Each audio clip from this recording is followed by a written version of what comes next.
Tunapomsaidia mwanamke juu ya utegemezi wa vilevi mbalimbali, tunasaidia mama zetu kwa sababu wao ndio wanaotuzaa, lakini tunasaidia dada zetu, tunasaidia bibi zetu, tunasaidia mashangazi zetu. Lakini pia tunasaidia walezi wa watoto wetu kwa sababu tunaona wanawake ndio wanakuwa na muda mwingi wa kuweza kukaa na watoto. Sasa iwapo mwanamke atatawaliwa na vilevi mbalimbali, ni rahisi sana kuweza kumharibu mtoto. Ni rahisi sana mtoto kuweza kukopi zile tabia au zile hali ambazo anakuwa anaziona zinaendelea kwa mama yake. Kama unavyofahamu, mtu hujifunza kwa kuweza kuona, lakini mtu hujifunza kwa kuweza kusikia.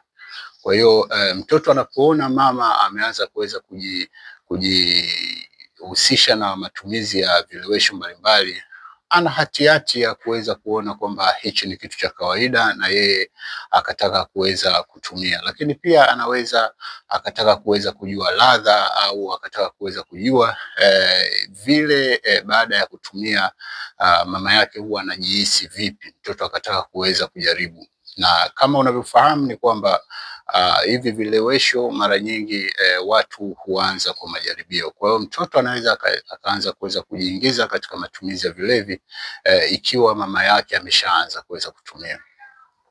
Lakini pia tunapoweza kumsaidia mwanamke, inaweza kutusaidia kuweza kuokoa kizazi chetu cha baadaye, kwa sababu wanawake ndio huwa wanabeba mimba. Na kama ulivyoweza kuwa unaweza kusikia ni kwamba hizi dawa za kulevya mara nyingi zina uwezo wa kuweza kupenya katika mfuko wa uzazi ambao unaitwa placenta. Sasa iwapo mama huyu ataweza kushika mimba na yeye ameshakuwa mraibu tayari, kuna hatihati ya mtoto kuweza kuzaliwa akiwa na uzito mdogo. Kuna hatihati ya mtoto kuweza kuzaliwa akiwa na ugonjwa wa akili. Lakini pia kuna hatihati ya mtoto kuzaliwa akiwa amerithi vinasaba vya uraibu. Leo tuweze kumsaidia mwanamke kwa ukombozi wa taifa letu.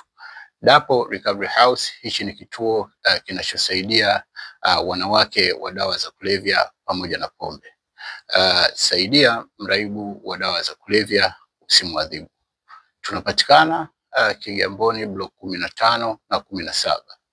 Na kwa mawasiliano zaidi piga simu namba 0673 20 43 32.